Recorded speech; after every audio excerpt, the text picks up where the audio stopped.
Welcome to Colts Beer, the podcast where football fever meets cold beer. Here we talk all things Indianapolis Colts, from epic touchdowns to close games to the hottest NFL rumors. Sit back, grab your favorite beverage, and let's tackle the next quarter together. Go Colts! Hello everybody, welcome back to Colts Beer, 12th episodes. We're talking about the 7-1 Colts. I'm Andreas, welcome everybody in the chat. My beer of the day, so we should have JJ in here, he will join us, but he's just talking to Cam Bynum, he said, and so he's a little bit late. Because of that, I took a stadium beer for today. It's the Jüngling Lager. I know it only from Indy. So, yeah. Cheers, guys. Cheers. Yeah, for me today, my local shop is still stocking different German beers every week, I think, for Oktoberfest. So today, in honor of Berlin coming up next Friday, I've got an Augustiner Brau. Is that right, Andreas? Yes, that's close. So from the Heller beer from the Munich area, right? So cheers to the 7-1 Colts. Yeah, so I use today again a Schwabenbräu from Marcel. It smells like it's okay beer, not my favorite kind. So, but this is the last can. I need to use it. It seems like Marcel is your personal Colts beer sponsor. The whole time we are calling, hey, you need new beer for your podcast. I think he's my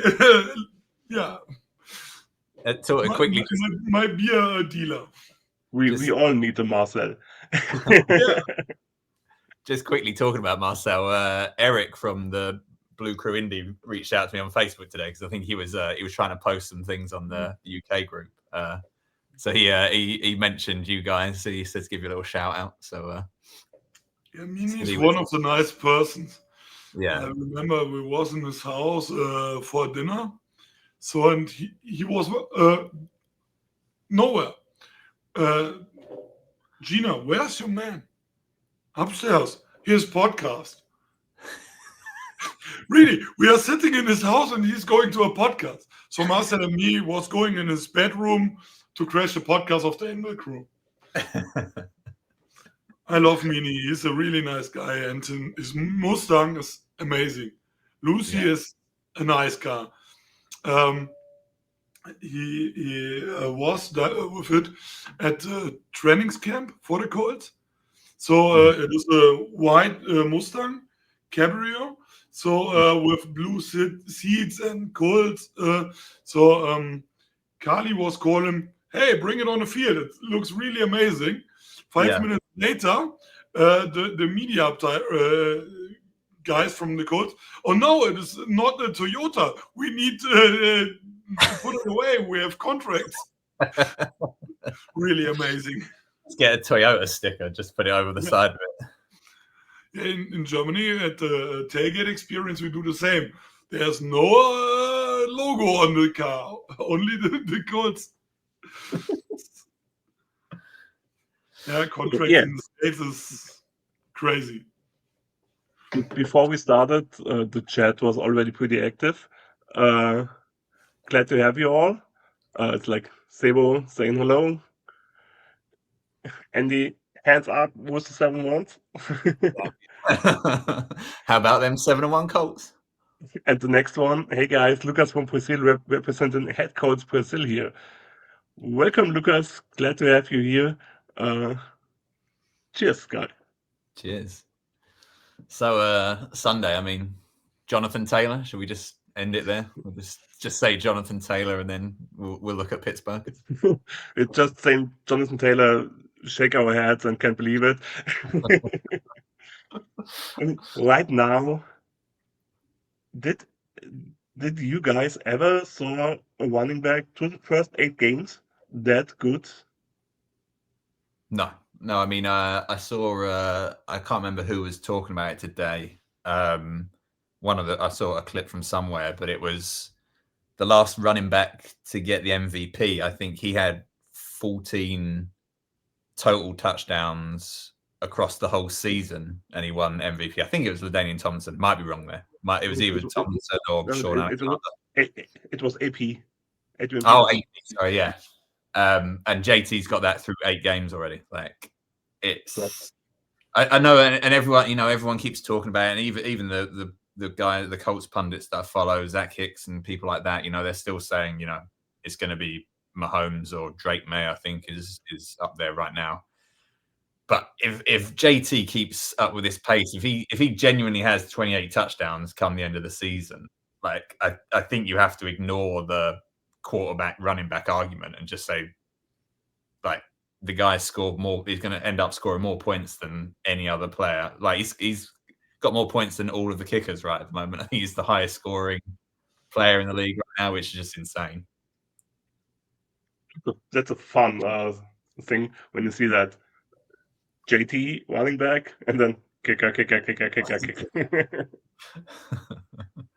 Yeah, it's wild. I mean, he's playing out of his mind, but obviously we got to give the flowers to the offensive line because they are ridiculous right now. And the Titans, obviously they were missing Simmons, and some of them looked like they were making some business decisions in the backfield on some of them tackles. But the offensive line, like, just everyone is just playing lights out at the moment. Braden Smith is looking like the right tackle that he was a couple of seasons ago. Rahman is looking like he was worth the contract that he got paid. We thought he was anyway, but he's showing up after getting his money. And I mean, the biggest surprises are probably Bortolini and Gonçalves. I know that obviously we thought they'd be good players, but I wasn't quite expecting to be as good as they've been so far this season. And then obviously, this guy. We were both Andreas came matching today. I mean, he's like Hall of Famer. Just put him in Canton now. Really, it's crazy.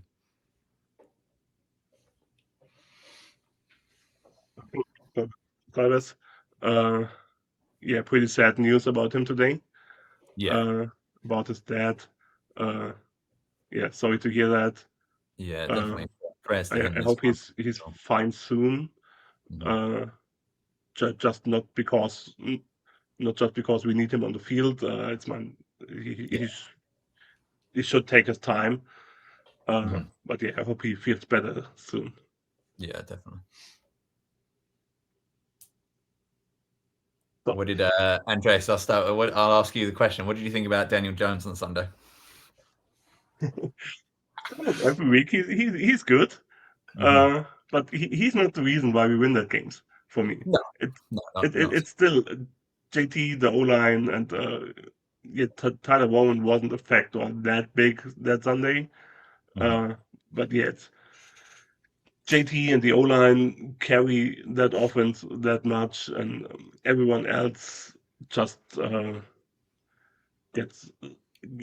Okay, it's so easy for everyone else with these two positions, when it's like an O-line Tyler position, balling out that hard. It's like all the time. He's doing good. He's barely not doing any mistakes. Some passes again were like that one Pittman catches in the end zone could be an interception easily too. This is the idea to throw in small windows. Yeah. On the other shoulder would have been perfect. Yeah, maybe. I think the how early he threw it, I don't think the defender ever had a chance of being able to turn his head on that one. Sorry, it felt like it. Well, I think he did draw pass interference, right? He just caught it, so it got the flag was picked up, but it would have been PI if he didn't catch it. But I mean, what a catch! Pittman had a great game Sunday.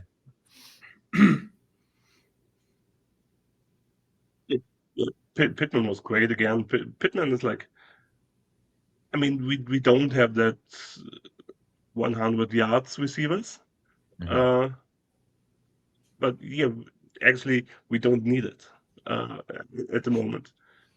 We haven't. Yeah, well, because we keep taking everyone off in the fourth quarter because we don't need to play on the fourth. We don't need to play the guys in the fourth quarter. Yeah, and back to JT when he's running for 170. You don't have to catch that much balls. No, exactly. I mean, if we played JT in the fourth quarter, he could have legitimately had like 300, 320 yards. It would have looked like a college game stat, I think, from JT, the way he was running. But yeah, for me, Daniel Jones, it probably was his shakiest game, I'd say. Obviously, the Rams game, he had a couple of interceptions, but I thought first half he looked a little bit shaky, and then second half, everything just seemed to click back into gear. The deep bomb to Pierce, that was a great throw. Good, great catch from Pierce as well. Guy's just anything deep that's in his catch radius, he's coming down with the ball, or he's going to at least draw a flag. But yeah, Just think about our defense on Sunday. I mean, at the end of the day, you can say bend but don't break, but because they didn't get that much points.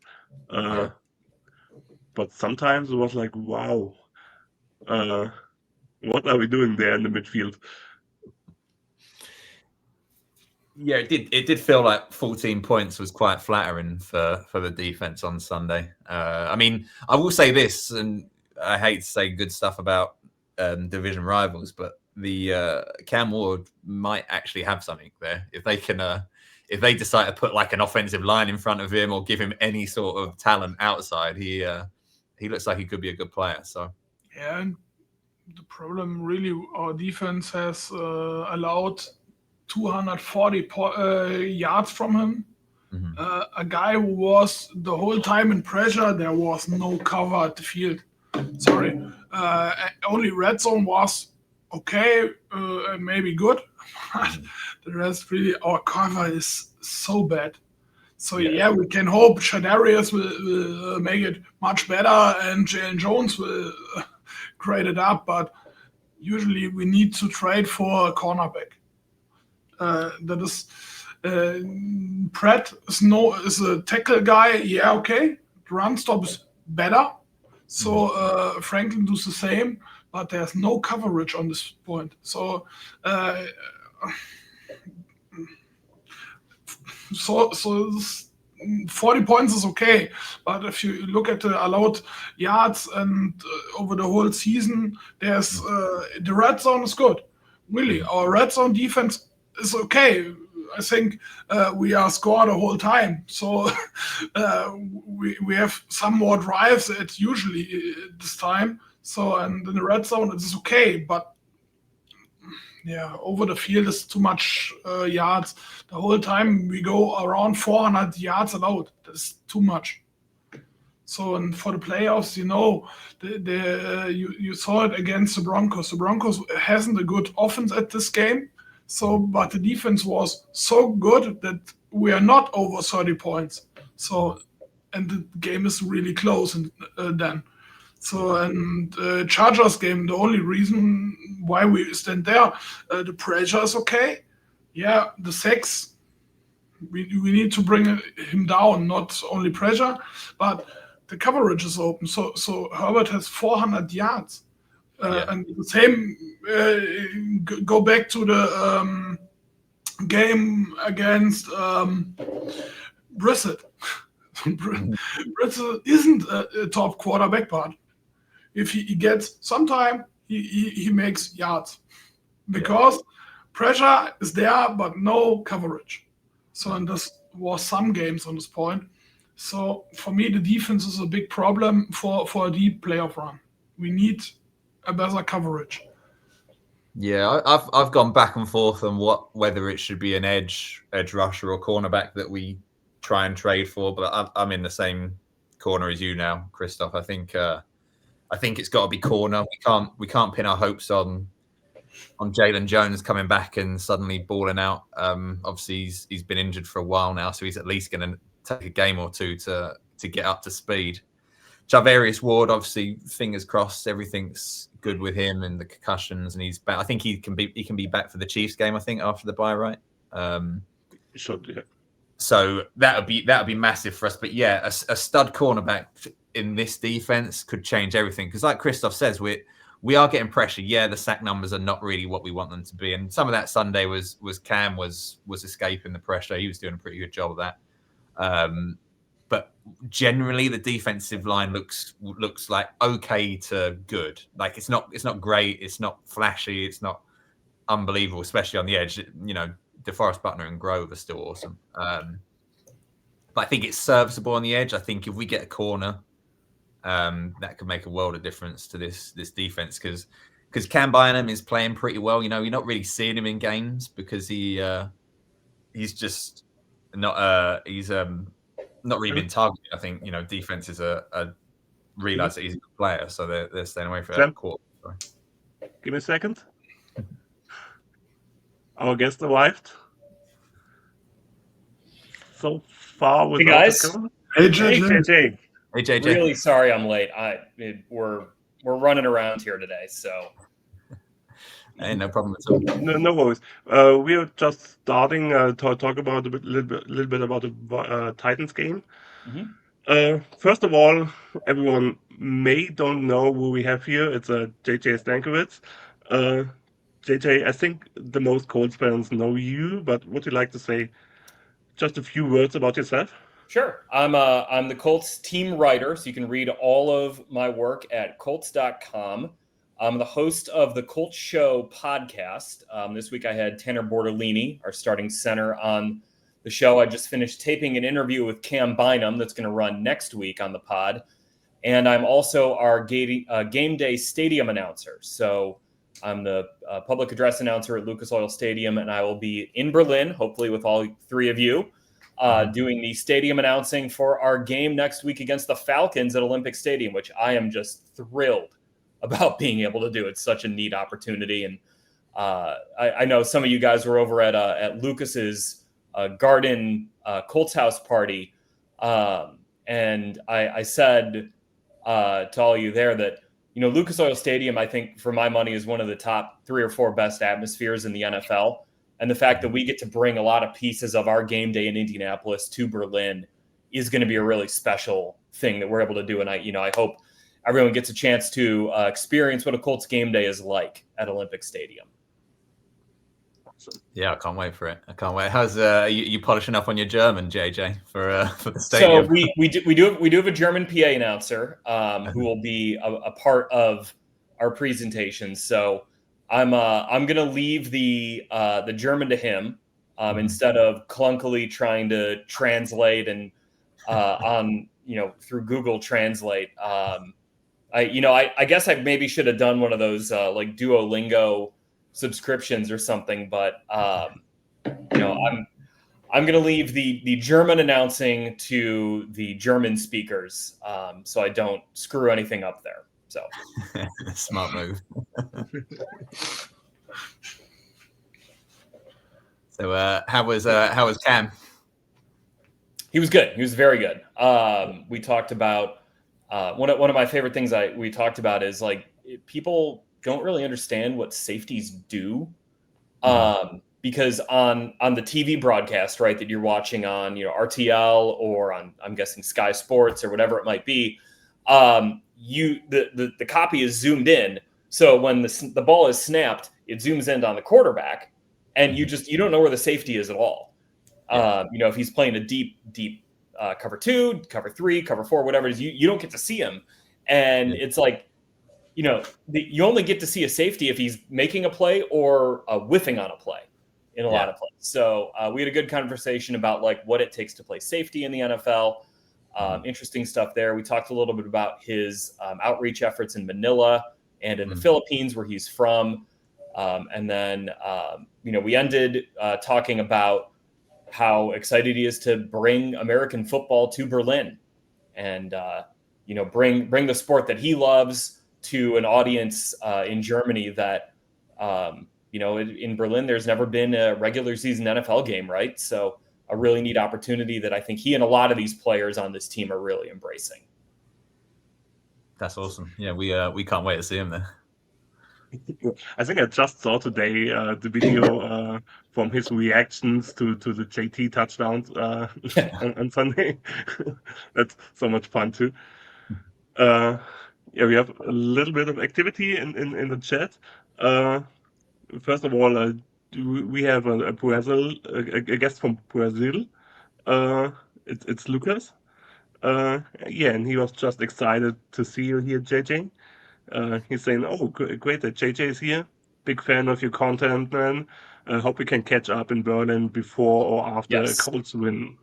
For anyone, for you three, for anyone watching this, I will be emceeing things at the Colts fan zone at the Das Center in Berlin Thursday, Friday, and Saturday. I will not be having a pint on Saturday because as soon as I'm done, I'm going home and going to bed, or going back to the hotel and going to bed because I got a long day Sunday announcing. But Thursday and Friday, when I'm done on the mic, come find me. Let's go have a pint or a liter or whatever it might be. Liters are more Munich, as far as I understand it. But let's go have a beer, if you will, for you guys' show. It'd be really, really nice to catch up with some fans and get to meet some of our great Colts fans from around the world. Because I mean, I know I've interacted with some of you guys, but seeing your backdrops is like, God, this is awesome. This is so cool that we've got fans who are so knowledgeable and so passionate in Germany, England, Brazil, all over the world. It's such a neat thing that we get to do, and we get to share with folks not just here in Indiana, but across the world. Yeah, it's awesome. It's really cool to have someone from our European podcast from Brazil in here. That's a pretty cool thing. So, yeah, you said you're bringing a lot of stuff with you to Olympia Stadium. Mm-hmm. Can you tell us a bit? You always said you bring the anvil. Yeah. That's I don't know if that's on a boat yet, but it is making the trek across the Atlantic. It's too heavy to put on a plane, apparently. So that is making the trek. Scooter will be performing the touchdown song. I Like It Loud, which is such a neat thing that we've kind of embraced around here over the last couple of years. We've been playing it a lot this year, that's for sure. We're bringing our cheerleaders. Blue will be there. You'll hear my voice. It's going to be really neat. We're bringing some of our game day elements that we put on our video boards. So, everyone here is really hard at work to try to bring as much of Lucas Oil Stadium over to Olympic Stadium as we can. I've been in countless meetings about what we're doing and how we're doing it, and it is going to be a really fun show that we're going to put on Sunday, but also, at the Das Center Thursday, Friday, Saturday, some really neat stuff we have planned there. We're still finalizing a couple of details, so hang tight on that. But you're going to see some of the greatest Colts players of all time showing up there. You're hopefully going to see some current players popping over. You're going to have myself. You're going to have Lara Overton. You're obviously going to have Bjorn Werner over there. So it's going to be a really, really fun time. And I would encourage anyone who's in Berlin, stop by 6 o'clock every night, Thursday, Friday, Saturday. Come on by. It's going to be a ton of fun. Yeah, I'll definitely be there. Not the Thursday. I don't get until Friday, but from Friday to Sunday, I think I'm going to spend most of my time at the Lindenbrau, the Das Center. Yeah. A comment from Andy. If anyone wants to sing it, you know what to do, right? Yeah. It's funny. It's kind of like the dance that every European soccer player does after winning the Champions League or the World Cup. It's the same like this, Yeah. So. I mean, I think it was in Frankfurt. I talked to Caleb, and he was like, "Oh, when we decided to do it, there was really worried about what will happen." And then the first time, people totally get crazy inside the stadium. So yeah, it's a huge success having that touchdown song. Yeah. I have a question from the Austrian Colts crew on you. Okay. Only the chat is not working on his PC. So, what was the weirdest or most funny request you ever got at the Colts Stadium announcer? Great question.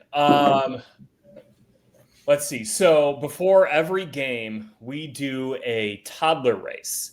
So we take 3 kids who are 2 to 3 years old, and they race for 40 yards. And I do intros for them, and we go over the top. We make them kind of like wrestling intros. And we ask the parents of the toddlers to submit like funny things about their kids. So one of the kids, every morning he would wake up and he would yell, "Mommy, it's time to come get me."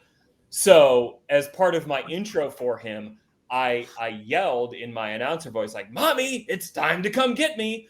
Well, one of my coworkers here has a little soundboard, and he can press a button and it'll play sound, and he added that to his soundboard. So occasionally I'll walk into the office and I'll just hear myself saying that.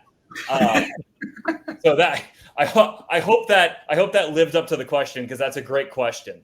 But yeah, it's me yelling, "Mommy, time to come get me," over the microphone at an NFL game, a huge professional sporting event that is taken so seriously here in this country and across the world. And here I am yelling, "Mommy, it's time to come get me."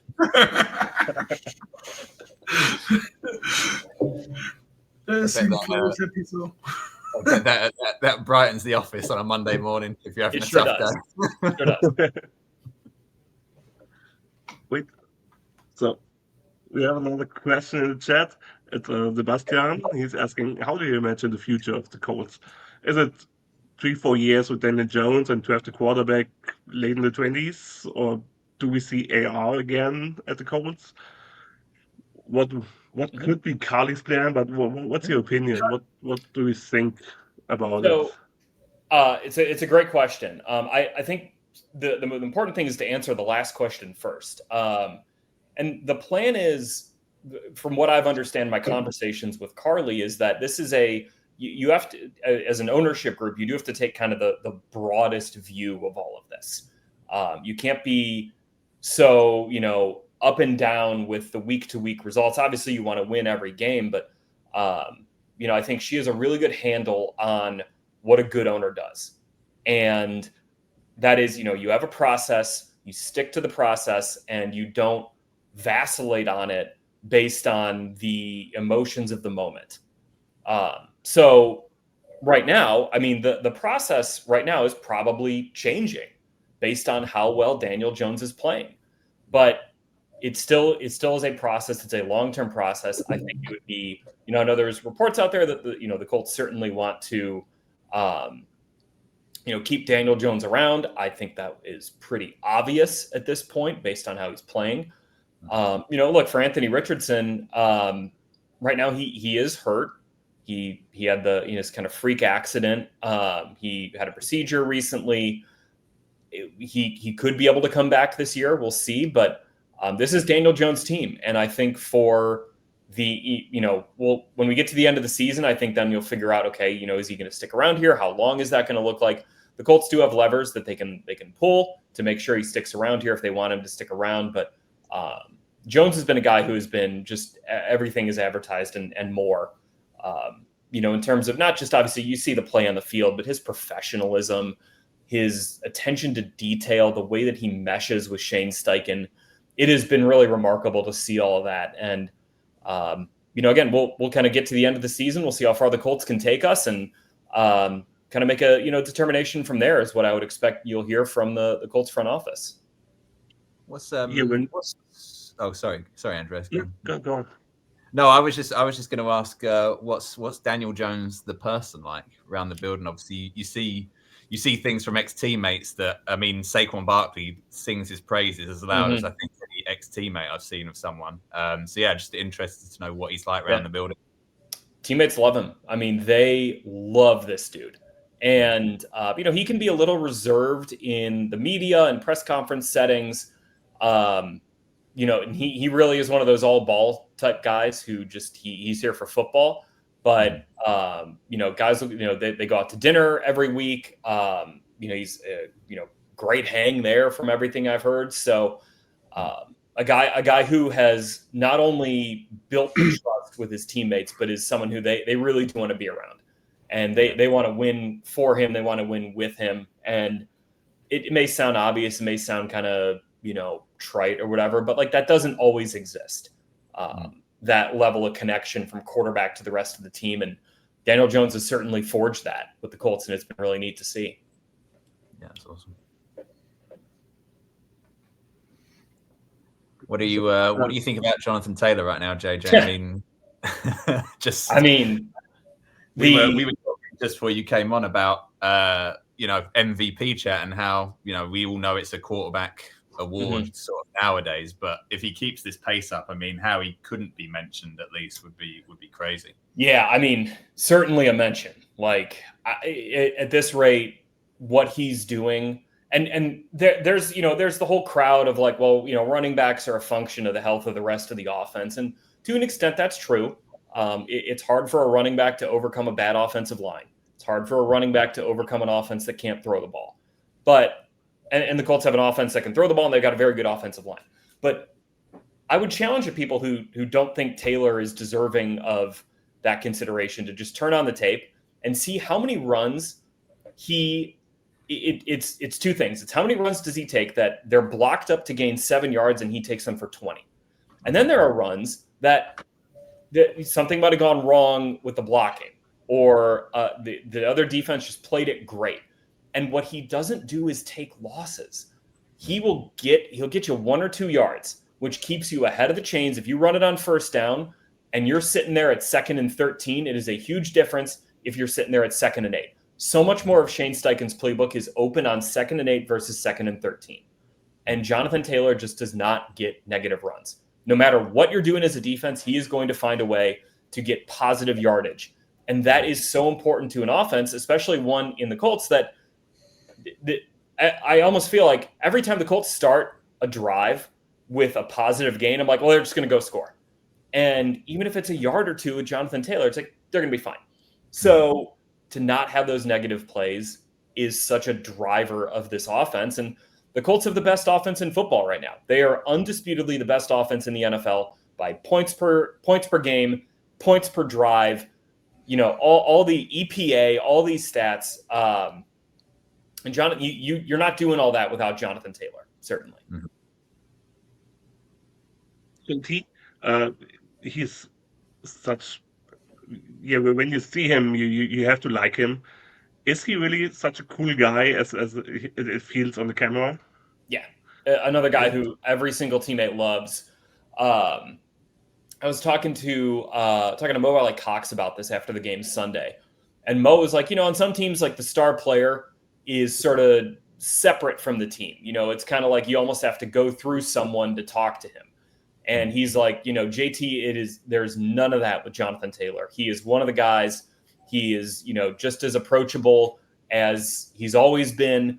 He's never someone who is walled off from his teammates because of his success. And that's really cool. That doesn't exist with every team. That is not something that you can take for granted in the NFL. And the Colts have it in Jonathan Taylor, a guy who is a really cool dude. Who is not full of himself, who is not, a diva by any stretch. The Colts don't have a single diva on this team. It's amazing. And that is what also makes a lot of this team very special. When we talk about Jonathan Taylor, Andy's question here is quite correct. Per accident, Sam and me both wearing the 56 today. You guys have great taste. Andy is asking, two guys wearing 56, so I can ask about Big Q's impact on this offense. We reference much more nationally. It's been phenomenal. Q is also a guy. I think if I have to choose one, I want to get the Beerus. I think I would take Q. He is, the way that he's playing this year, he's always been this good, but the stuff the Colts offensive line is able to get to in the run game is really cool, because they have 5 guys who are athletic enough to kind of pull out on plays. They can climb to the second level. They're not just like a bunch of road graders, which works great for some teams. These guys are all very athletic, and they can really make guys pay at the second level and, when they're on the move.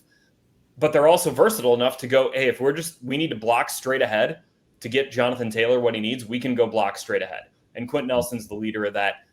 And as a leader of the team, there are not many offensive linemen, I think, in the NFL that are as good of leaders of the entire team as Quentin Nelson is. He's the first guy sprinting 50 yards downfield to go, high five a teammate. He's one of the first guys to, dap up the defense on the sidelines. Like he is a leader on this team. He has embraced that role. It is something that is so important to this team because Quentin Nelson's not only one of the best players on this team, he's one of the hardest workers on this team. He sets a tremendous example for everyone who puts that horseshoe helmet on. Yeah, I mean, you mentioned it just there, JJ. I think the sight of seeing Big Q pulling is probably one of the greatest sights in football.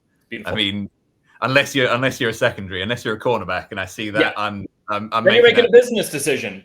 Yeah. I don't want to get run over today. Kind of just fall over and hope he trips over me. Maybe would be how I. Yeah.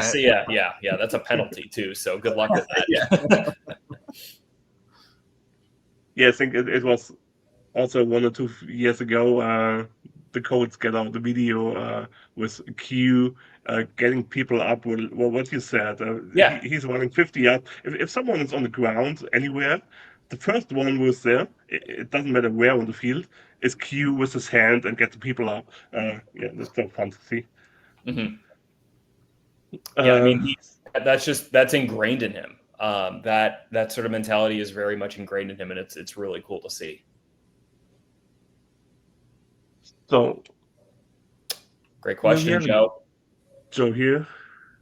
So, to answer Joe's question, it's hard to say I'm expecting something to happen because the trade deadline in the NFL is very finicky.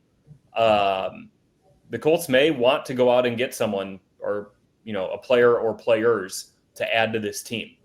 They got to find a trade partner. They got to find a team that is willing to say, you know what, we're not going to bother winning this year. We're going to trade these guys and we're punting on our season.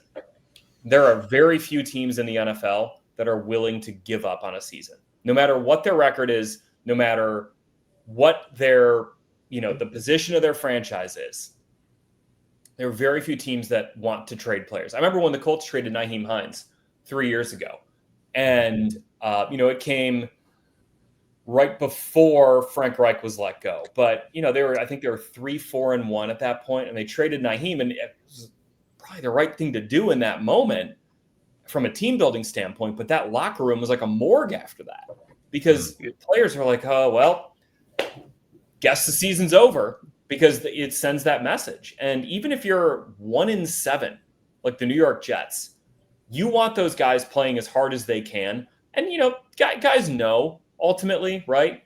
But you don't want to send a signal necessarily that we're just season's over. So it's hard to find trade partners.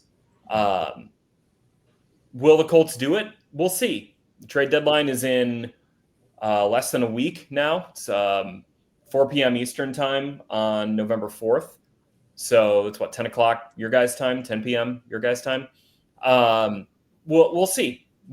But I think I think efforts are probably being made to augment this roster, but that doesn't mean they're going to be successful. And that has nothing to do with Chris Ballard or the Colts front office. It has everything to do with just like finding that trade partner is not always easy. You say just as a Colts fan, how much would you give up right now to really take that deep push? Yeah, that's a great question, Andreas, because I think it's easy to sit here and say, well, yeah, you should trade 2 first-round picks for, whoever, or let's go, trade because we're on a run here. But again, that's where you kind of, you do kind of need to take a broader view of this. And the Colts have several players after the season who will be free agents. Alec Pierce, Nick Cross, Kwity Paye, Samson Ebukam, Tyquan Lewis. All those guys are going to be free agents. Daniel Jones also could be an unrestricted free agent, So there are a lot of those guys you say, well, we don't want to lose them, but you also can't keep all of them based on the NFL salary cap and how it works. So you probably are going to need to replenish this roster with draft picks. And if you trade those draft picks for a guy who's going to be here for 9 games, you're going and chasing that they say here, flags fly forever. You're chasing the Super Bowl ring, but you are potentially giving up the long-term stability of this team that all of a sudden you drop the right quarterback in there and it's like, this is a really good team. So it's a really interesting decision. It's not one that I think is as cut and dry as let's go trade a 2 for a great player on defense and never think about it again. I mean, you might miss that second round pick in less than a year if you do that. I mean, look at the Chicago Bears, where it's the cost of doing that. So they went and they traded a second round pick for Montez Sweat a couple years ago. Montez Sweat's a good player. They extended him. Really good football player. But they probably are missing that second round pick right about now when their roster does look like it has some holes. And they're maxed out a little bit in terms of what they're paying guys. So there is kind of a push and pull there. It's not, again, as cut and dry as like, just go get this dude and everything will be fine. On the other hand, you always have the LA Rams. You do. They're given the house for Matt Stafford, and it worked out. Right. But the Rams' secret was that they had a ton of picks in like the 3rd, 4th, 5th, 6th, 7th round. So they weren't actually ever short on picks. They were short on high picks, but they were never short on like total number of picks. And with the right, scouting and drafting and developing, they still were able to find really good players. Like Kobe Turner, I think, was like a 4th round pick. So yeah, they're still able to do it. You mentioned. Oh, sorry, go on. No, you can go first. No, I was just going to say you mentioned the Chicago Bears, so we have a kind of a running joke that we have to cheers to Ryan Poles every time that the Chicago Bears get mentioned for letting 84 head to Indianapolis. What kind of don't forget someone like Tyler Warren, who just some water, who's so ready for football from day one? What kind of a lift does that give in this offense, having someone like him? It has put everyone in this offense in the place that they are best able to succeed at. That's what Tyler Warren has done, just as a presence. And then as a force on the field, the Colts are able to run the ball out of 11 personnel, which is 3 wide receivers, 1 tight end, 1 running back, right? They're able to run it out of 11 personnel because Tyler Warren's just kicking ass as a blocker, like right off the bat. That does not happen in the NFL for most rookie tight ends. They are not as technically skilled as a blocker as Tyler Warren is, but he's stepped in and done a fantastic job with that. They're able to use him all over the place. He is a huge part of the versatility of this offense, where Shane Steichen's able to use him in a number of different ways, in a number of different spots. And I think he's unlocked a ton within this offense. When you look at the differences in this offense from last year to this year, the 2 biggest ones are Daniel Jones and then Tyler Warren. And it's not a coincidence that those 2 guys have stepped in and really helped elevate everything. And I would be remiss if I didn't mention Tanner Bortolini and Matt Gonzalez in there, who have played really good football too. But Jones and Warren are kind of your 2 drivers to me of the success of this offense this year in terms of new players. Yeah, it's a great time we actually live as a Colts fan. I mean, we talked about JT and MVP conversation. We talked about Q and Protector of the Year conversation. We have a Rookie of the Year in our team. So yeah, it's just fun for the moment to be a Colts fan. I do need to get out of here in about 4 minutes to go get my kids. But I do want to really quickly answer Peter's question, because it's the offensive line and how well they've played. Kind of like what I was just talking about with Bortolini and Gonzalez coming in. I'm not surprised at all that this offensive line is still playing really well. And that's because offensive line coach Tony Sprono Jr. does a fantastic job. He is a tremendous coach. He cares so deeply about his players. He coaches every single person in that room. And he's got a really good eye for talent and guys who are going to be good fits. Chris Ballard has said he leans on him a lot during the draft process in tandem with our scouting staff. And I am not surprised at all that the Colts offensive line, even losing 2 really good players in Ryan Kelly and Will Fries, has been able to maintain this level of success. And it starts with Tony Sprono Jr. Before I leave, two quick questions. First, when we talked at Lucas, I asked you when we should start checking flight rates to San Francisco. No, just kidding. Well, hey, I mean, like I told you, just set some money away for it. Put a couple euros away, and just don't do anything yet. But maybe just if you really want to go to the game, it might be worth it to just start a little investment, or piggy bank there. Yeah, Those I wheels think might. all of us already talked to our wives, I think. yeah, but that's the most important thing. It's not the money. That's the most important thing right there. Yes. Or if we haven't, we have now. Yes, you have.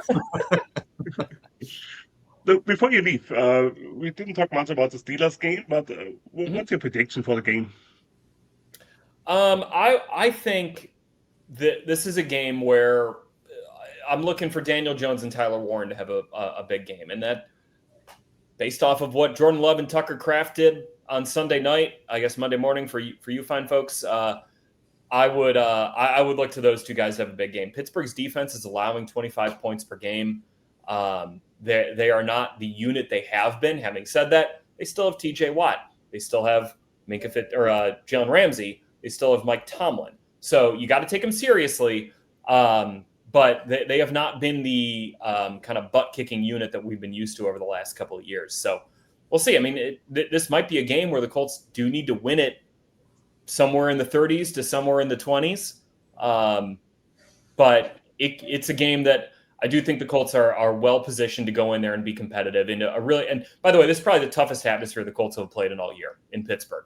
That is they do a great job there. Their fans are fantastic. It's going to be loud. It's going to be raucous. The Steelers are viewing this as a huge game for them. They're trying to now hold off the Ravens in the AFC North. So it'll be a test, but it's one that I think the Colts are equipped to handle.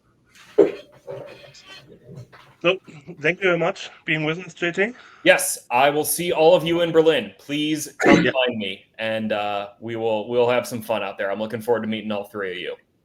Awesome. Thank you again. Okay, cheers. Cheers. No, for everybody that is watching, we'll talk about the Steelers game for a while. I'm sorry I wasn't able to ask that to JJ because he was about to leave. The best team in football won't get a primetime game until week 16. Any rumors out there in India about any other game being flexed into primetime?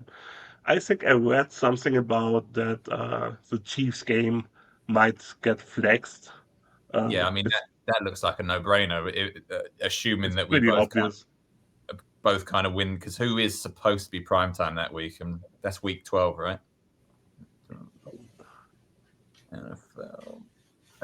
Yeah, I mean, right now the primetime game is Sunday night primetime is Rams Bucks, so that might not get moved. I mean, that's a pretty decent matchup. Monday? But Monday night football, which I think can be flexed. I don't know whether it can be flexed in week 12. Someone would have to tell me the rules on that. But that's Niners Panthers. That could easily be flexed. So that would be where I'd look. Maybe Monday night football. Yeah, I think we can prepare on that game for Monday night football. So yeah. I mean, just a shout out to JJ, very cool guy. Great to have him on. Yeah, it's really fun to talk to him. Yeah. Again, if you're going to watch it again, JJ, thank you again. You're always welcome back here. So, yeah, let's get into the Steelers game a bit. What I am worried a bit about, the best thing to beat our defense right now is with a strong arm. Yeah, and we're playing against Aaron Rodgers.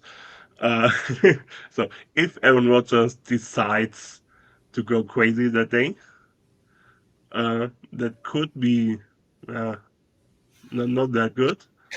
But what do you guys think?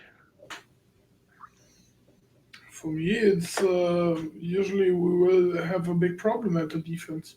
So you don't need a good game. Standard game of him is enough for 300 or more yards against our defense. So and he is a guy who can read a defense. So he will score some points. The offense needs to be on the field with some points to win this game. and their D-line of the Steelers is really strong. I think that is a problem too. Maybe, yeah, the game is really close. Didn't Yeah, JJ just said it? They are on 25 points allowed per average. That's really much. Yeah, I watched the Packers game. I don't tell that they have a really good defense. I told they have a D-line. Yeah. The Yeah, I mean, secondary isn't good, but the D-line can bring some pressures on point.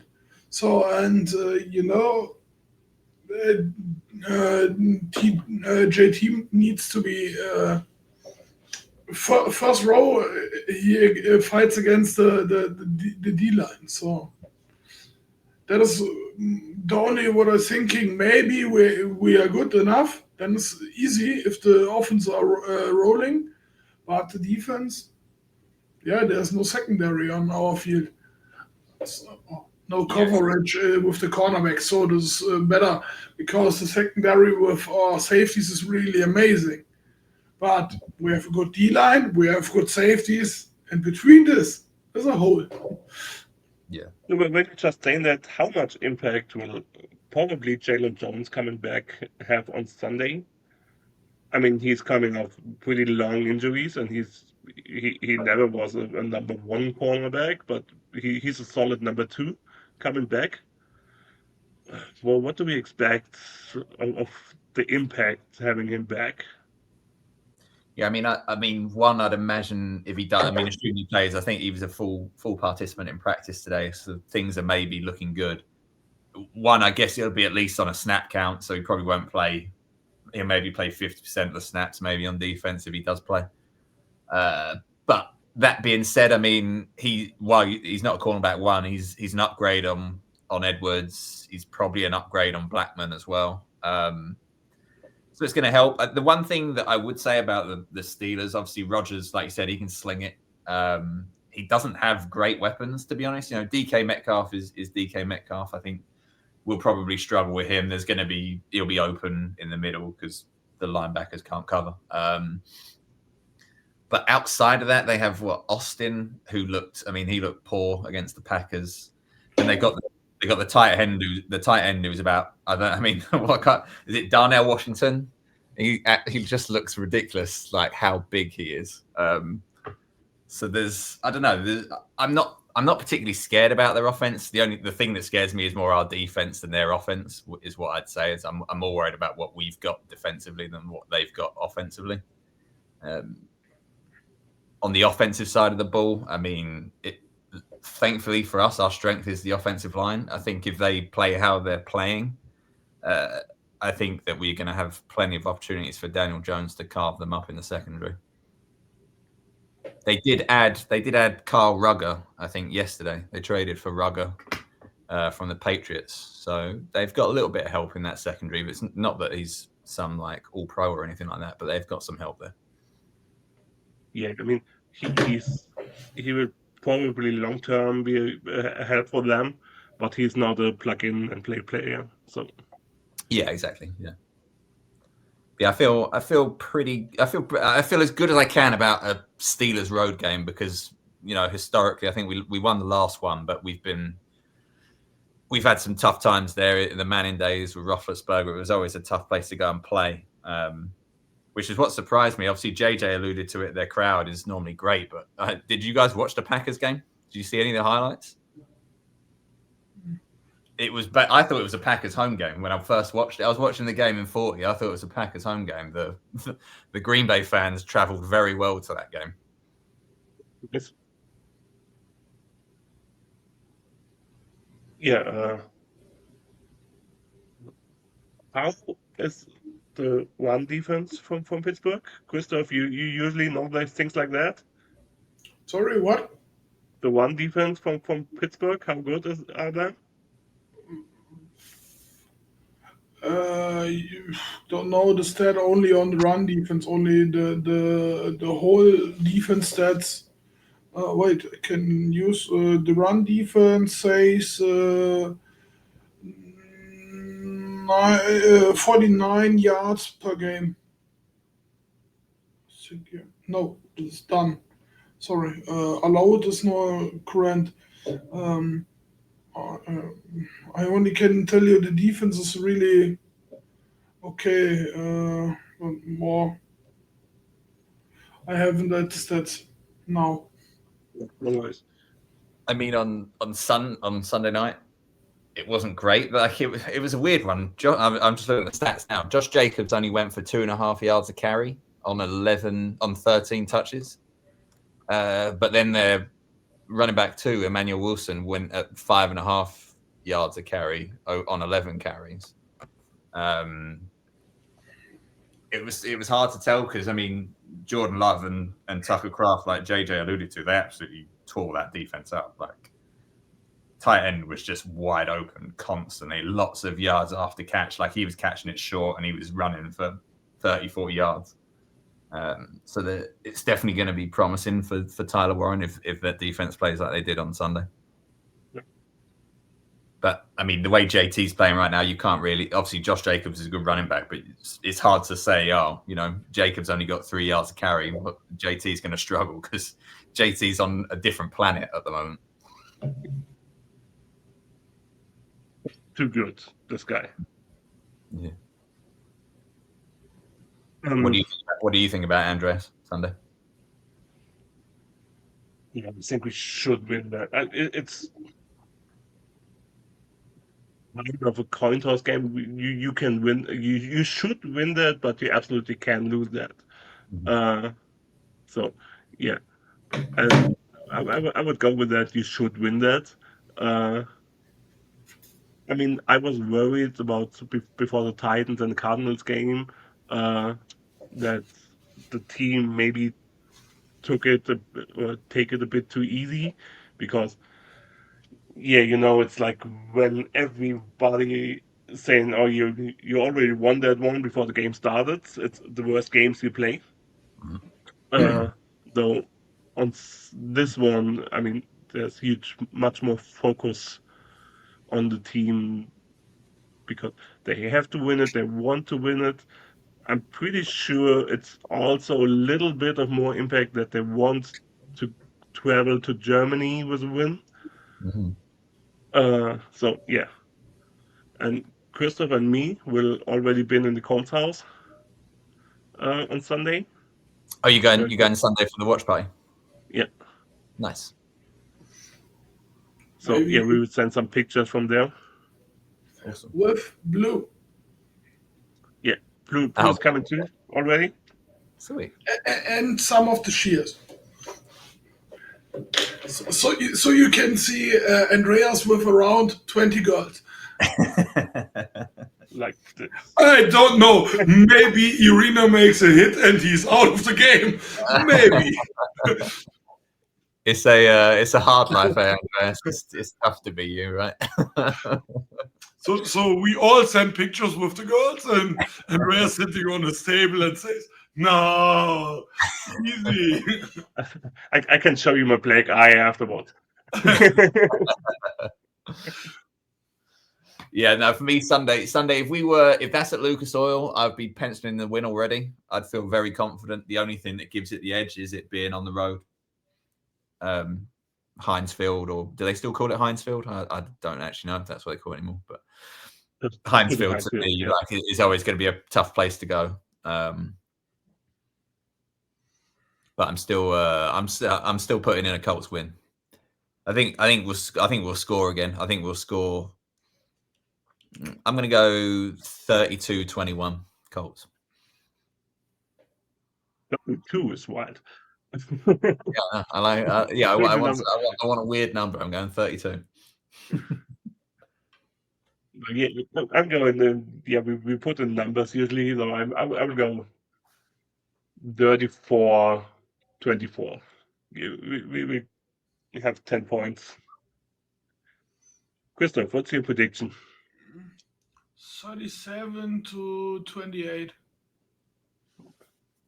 So, 8-1 incoming, guys. Huh? 8-1 incoming.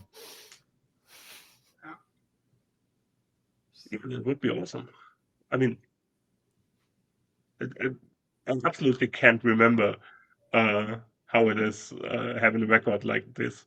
I mean, I was Colts fan back in the days with Indy, but I really can't remember that time because on that time I didn't follow every game.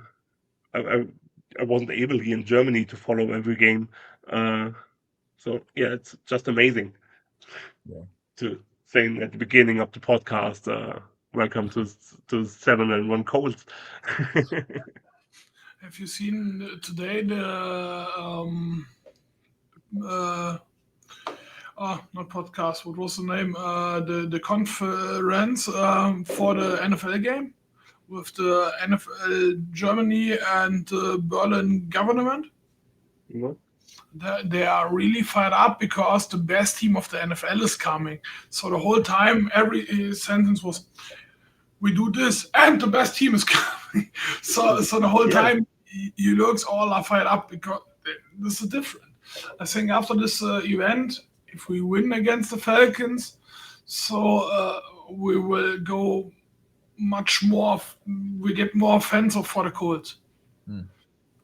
Because this offense makes really, really fun, and the games are really, really nice. So, okay, a blowout is not nice for fans to watch it. Maybe for Colts fans, yeah, but if you stay at the halftime against the Falcons, maybe 20-7. So, and the end of the game is 40 to maybe 20. That's not so nice, but I hope there's a closer game with a clear win for us. Yeah, it is more funny for all of the guys there. If you win easy like the Titans game, so hey, it is the fourth quarter. Practice squad, come in. So, not so nice. More Riley Leonard. Yeah, that was the first time I was thinking, okay, Richardson is really amazing. But Christoph, I mean, maybe Riley Leonard didn't throw it to himself. I mean, like, is he even that good? But for you to want to have a blowout win, if the starters don't have to play in the fourth quarter, they can stand in front of you in the stadium when you're sitting in the first row behind them. It would be really amazing, but there's the grave. So, running track, running track. So the distance is a little bit too much. Maybe we need some of the telescope. And get us your jersey. The stuff, I don't know what to call them in English, when you put trash, when you grab like trash. Litter grabber, yeah. Litter grabber, yeah.